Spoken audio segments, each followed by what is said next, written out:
Well, good morning, DEC members and guests. I'm Steve Gregorian, President and CEO of the Detroit Economic Club, coming to you from lovely downtown Detroit, and the Detroit River is looking spectacular today.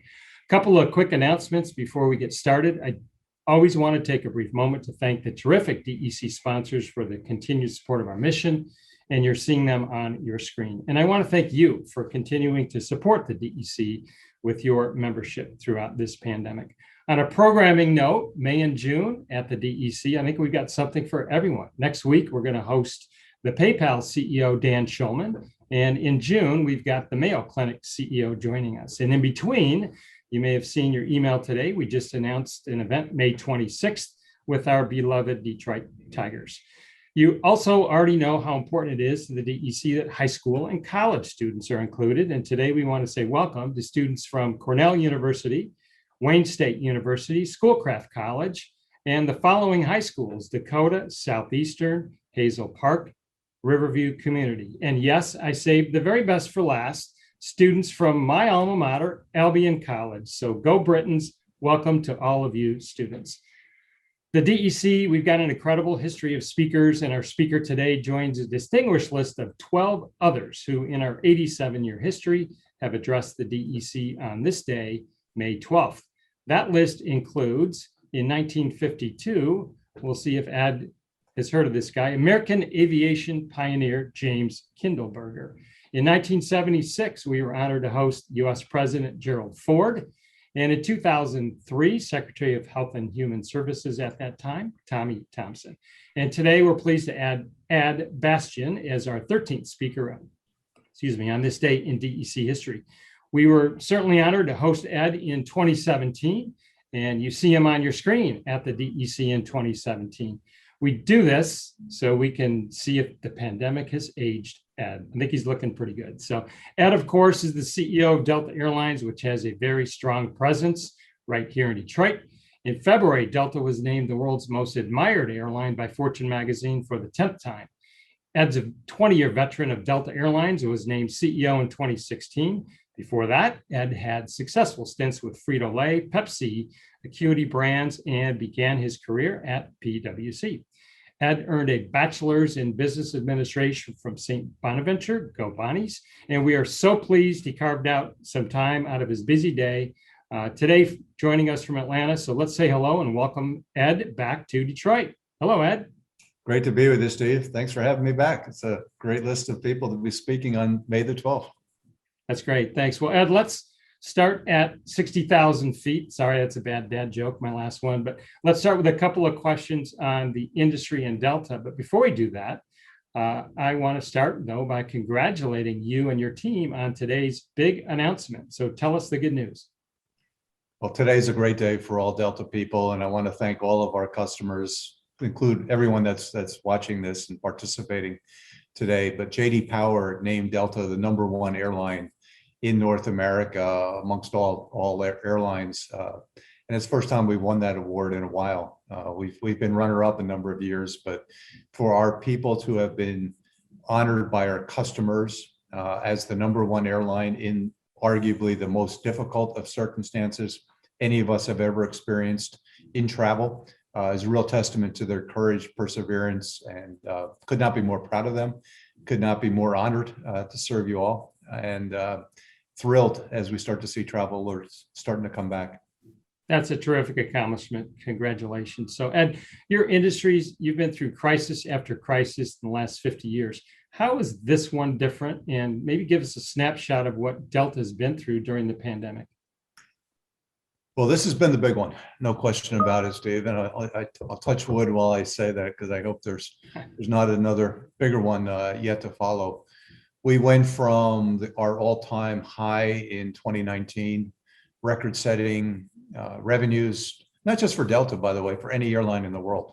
Highest revenues, highest profits, highest customer satisfaction scores, highest customer satisfaction ratings, highest profit sharing. We paid our people in February of 2020, $1.6 billion in profit sharing, only to find out 30 days later that travel for the world was coming pretty much to an end. And we went from the highest of high to the lowest of low in 30 days, where we were down to, in April of that same year, less than 5% of our travel. It was stunning. And I know everyone's been impacted by the pandemic in so many difficult ways, tragic ways, but our industry was really, really hurt hard. And, we went through some soul searching at the beginning. Obviously, all of us were trying to figure out how we were going to survive it. We appreciate and we worked hard with all of our government officials. Certainly the CARES Act helped keep the industry alive during a critical time. The airlines were actually the founders of the CARES Act. We were the first industry in there, with the president and the administration right as it was happening in early March, and worked through and got great support, including from local officials in Michigan, to ensure that our airlines were going to stay alive. We were going to be able to keep our people on the payrolls, and we were going to keep the airways of our country open, which was really, really important. I was traveling throughout that period, and people that were traveling during that time frame in the early months were traveling not because they wanted to travel. They traveled because they needed to travel. They had emergencies. They had life situations going on, getting to the front lines of the crisis, or keeping the supply chains in our country open, getting to the bedside of those that were in difficult condition.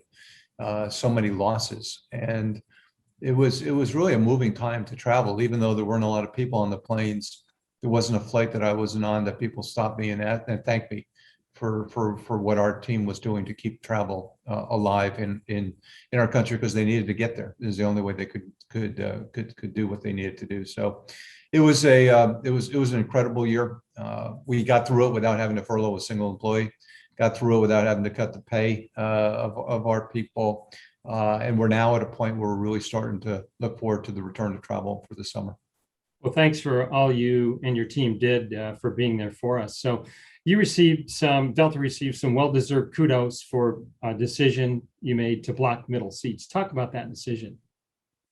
Well, our number one task through the crisis was to protect the safety and well-being of our customers, as well as our own employees. That was job one. Always is, but has never been more important than during a health crisis. And we, early days, it was easy to block the middle seat. We didn't have that many people traveling.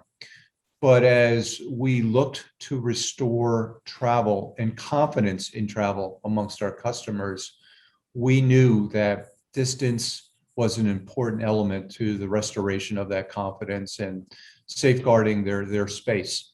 And while it's not practical to have social distance, if you define it as 6 feet between customers on board an airplane, the middle seat made a big difference.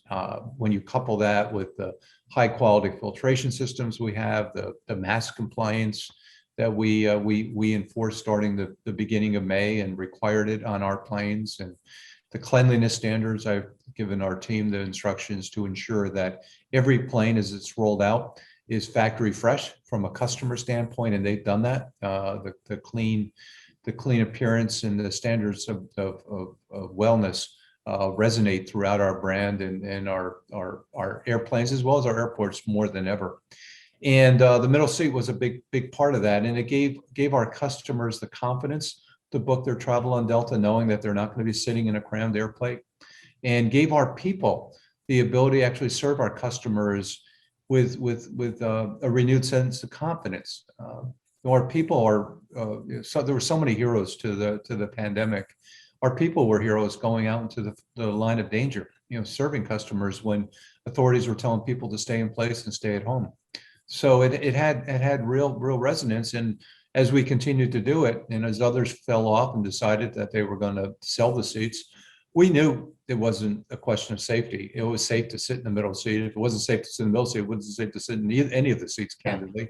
But it was a confidence factor for people, and we got paid for it. Customers not only appreciated it, they selected us, and they paid us not a big but a slight premium for the benefit of that, to the point where we actually made more revenue by not selling the middle seats than if we tried to cram everybody in like everyone else was and sold those seats.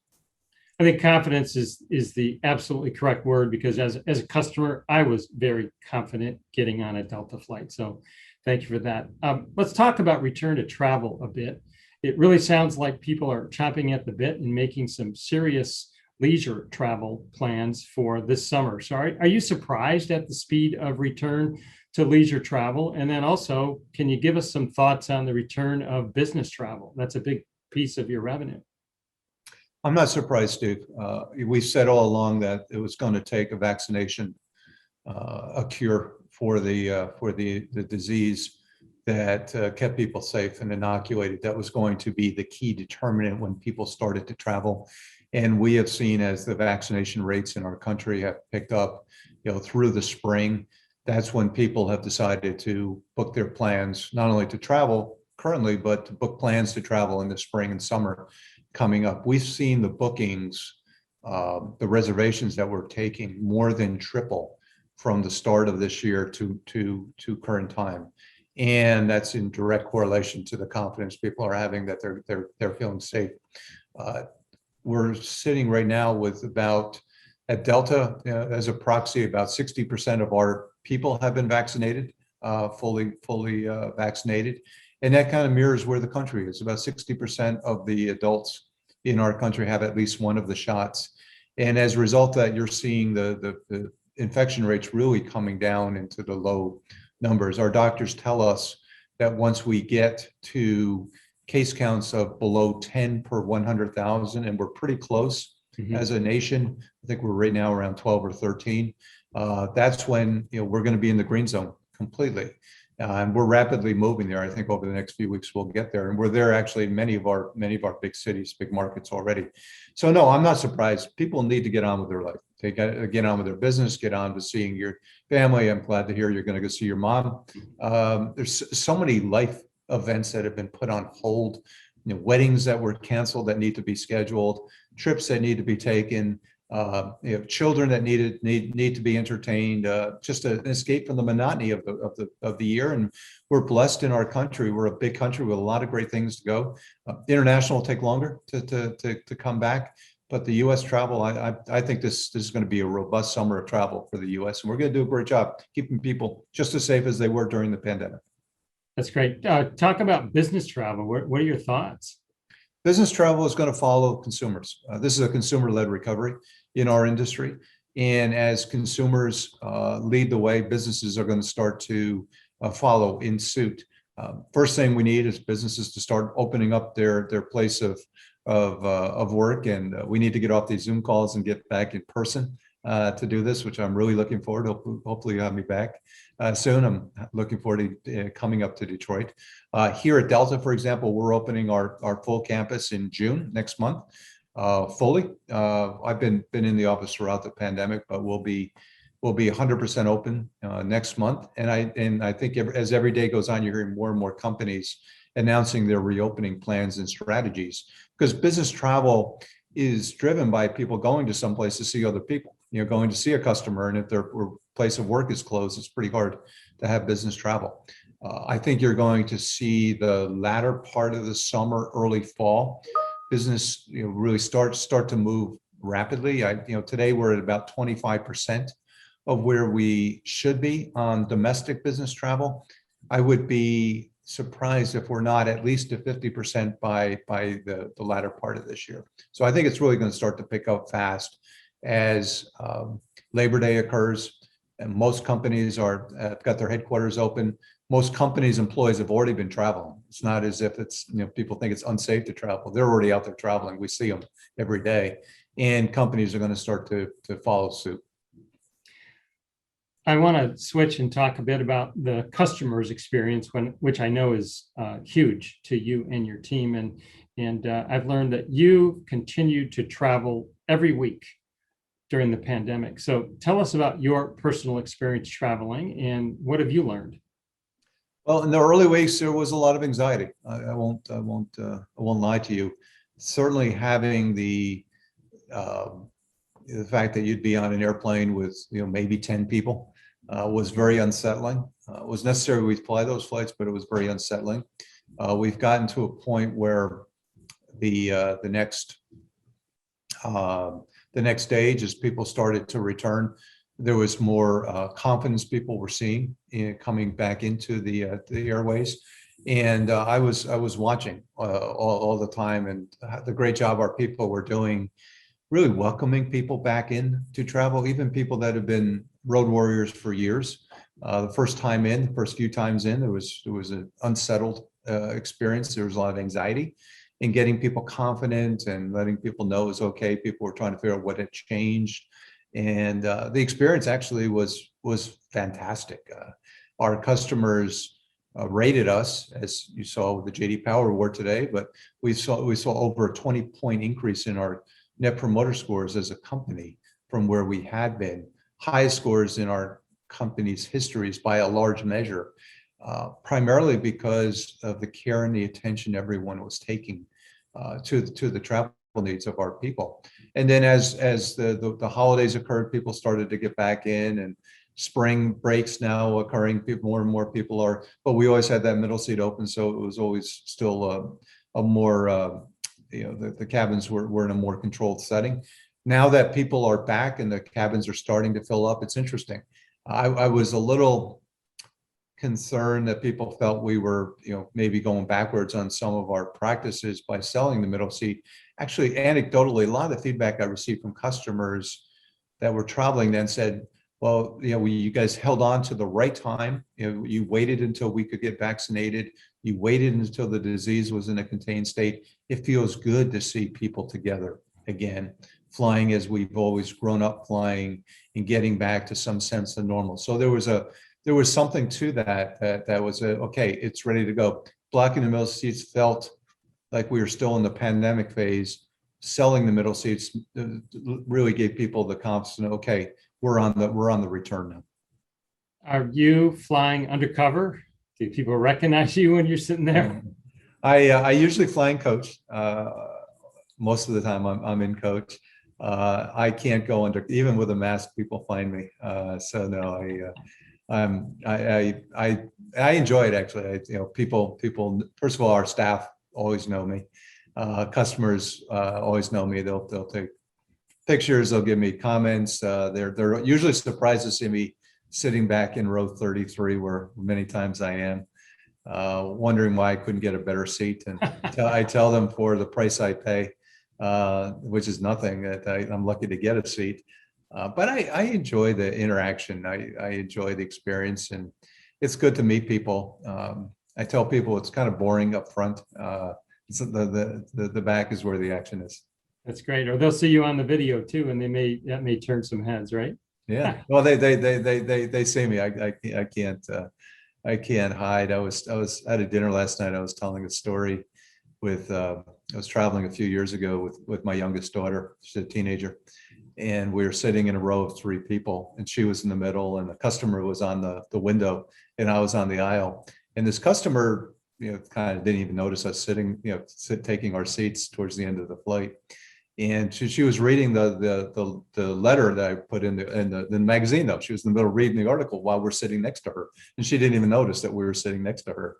And my daughter was having the funniest time, putting her hand up, trying to take a selfie while trying to get the picture of me sitting in the seat with her and the woman, not knowing, reading this article all at the same time. The woman finally figured it out, and she started laughing. But it's we're being the face of a company is not something that I think any of us would normally find comfortable. But I've had to get used to it, and I'm proud to be the face for our people.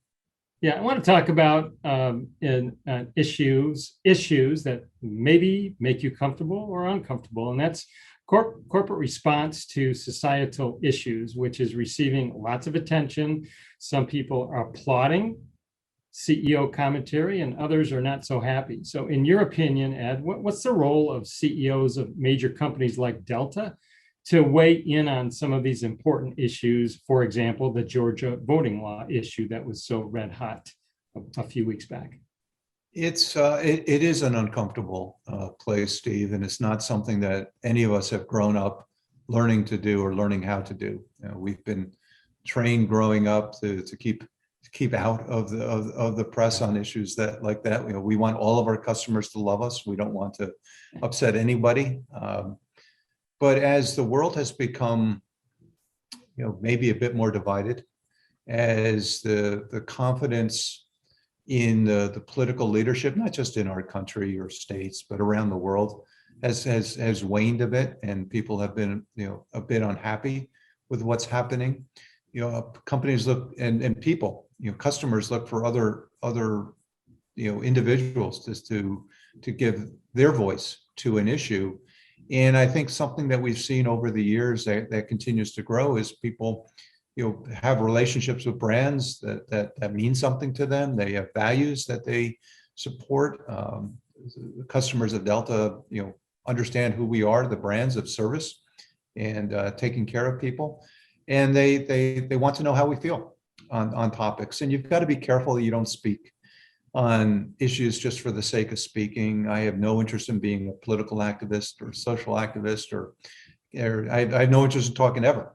But when there's something that comes that has a direct impact on your business or your values or your people, as the recent situation in Georgia was, I felt the need to speak. And you know, we stand for understanding, we stand for inclusion, we stand for being bipartisan, nonpartisan, really, probably the better way to say that, and wanting to make certain that our people realize that we're behind them, and that was the reason.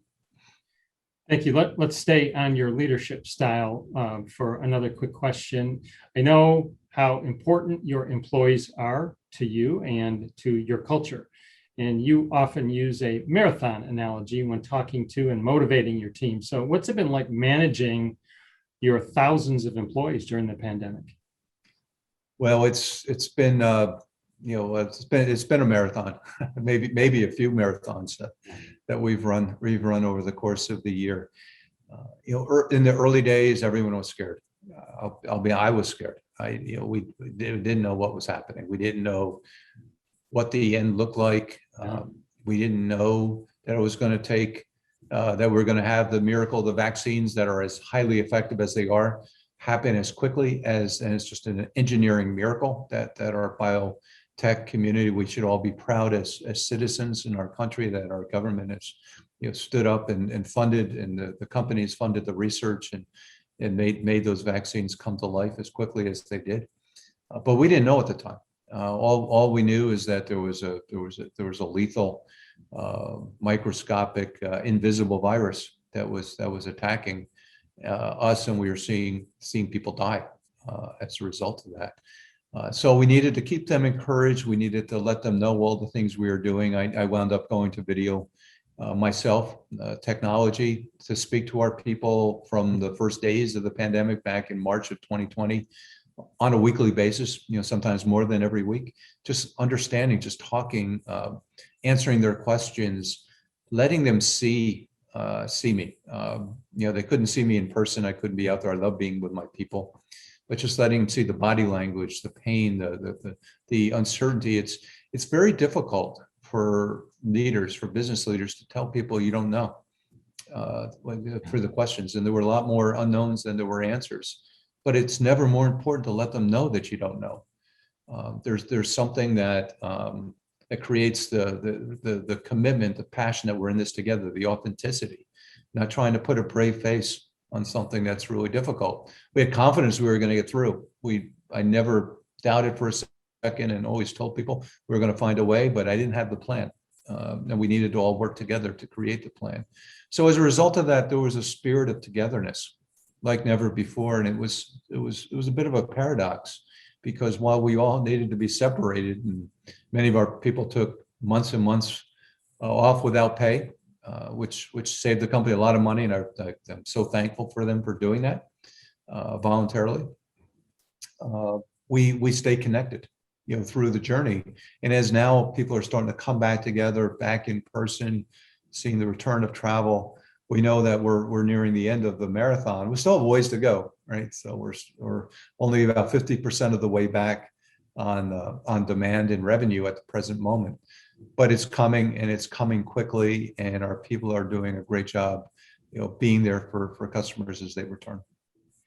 Thanks. Well, I know you showed vulnerability and honesty, and I know that was highly appreciated by your employees and the public. So thank you. Let's, in our remaining time, Ed, got a couple of questions that came in via email and the chat. I'll try to combine a couple of them. DEC members Chris and Mr. Anderson are asking about vaccine passports. They're a hot topic, and unfortunately, we're seeing some of them being falsified. But what are your thoughts on where they fit into air travel?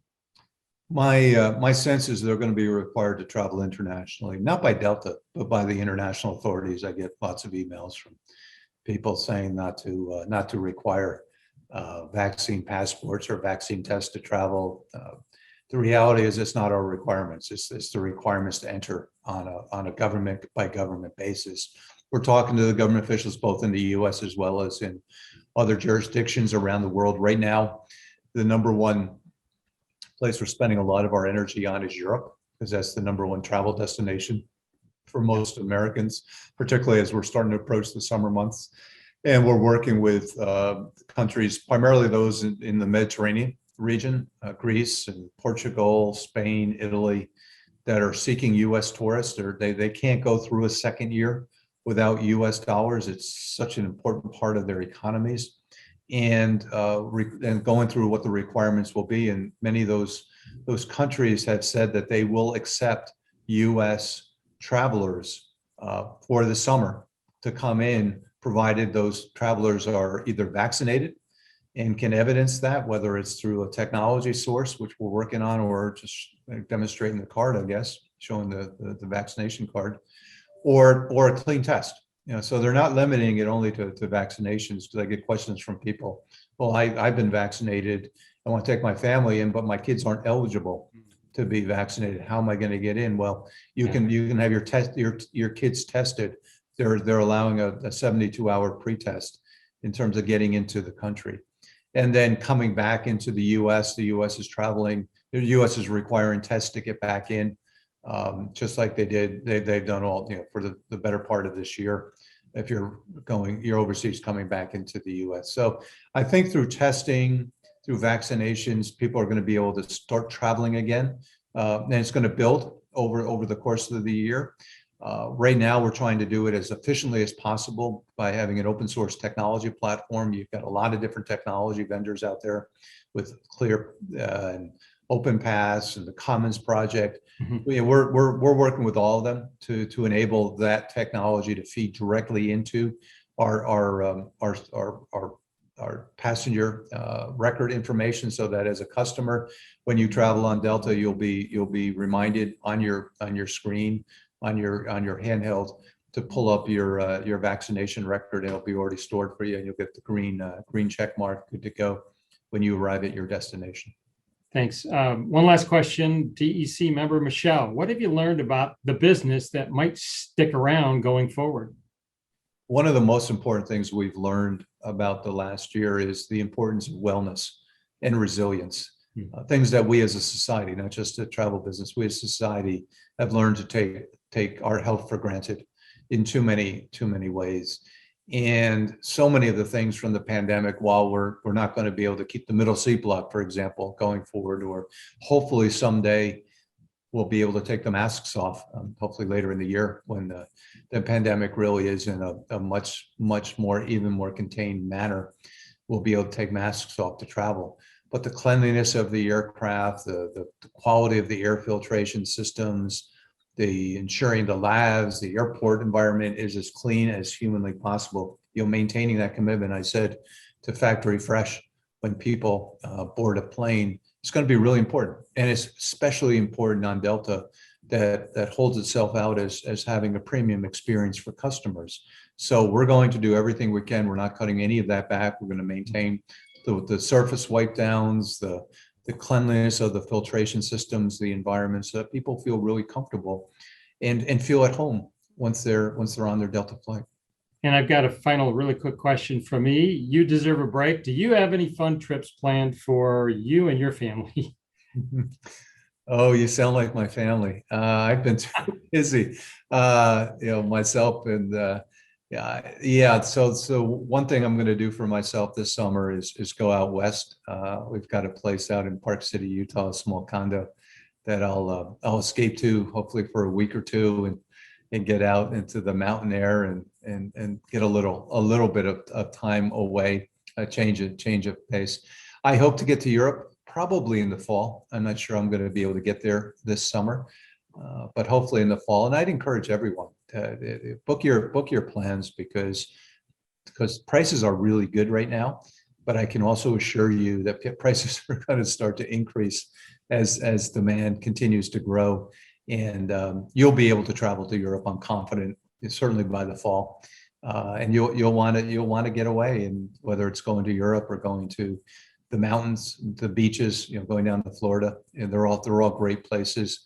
I think Asia is going to take some time. I think Asia will be the long pole in the tent. That might not be till next year where people are starting to travel to Asia on a more regular basis. But there's going to be great opportunities, and it's so good to get back out and see people that you haven't seen forever. It's really an emotional experience. That's a great way to end up. We're out of time, but Ed, I want to say thank you so much for spending time with the DEC, and good luck to you and Delta. Congrats on the announcement today. We wish you the best, and let us know if we could be helpful. And I can't wait for us to host you next time in person. So thank you so much. I can't wait to get up there and to be in person with you, Steve, as well. So please get me booked. I'm ready to come.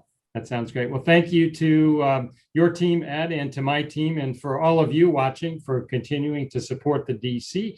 Your membership is really important to us. So finish the week strong, stay safe, get a vaccine so we can all get on Delta flights. And we hope to see you next week when we host the PayPal CEO. Goodbye to everybody.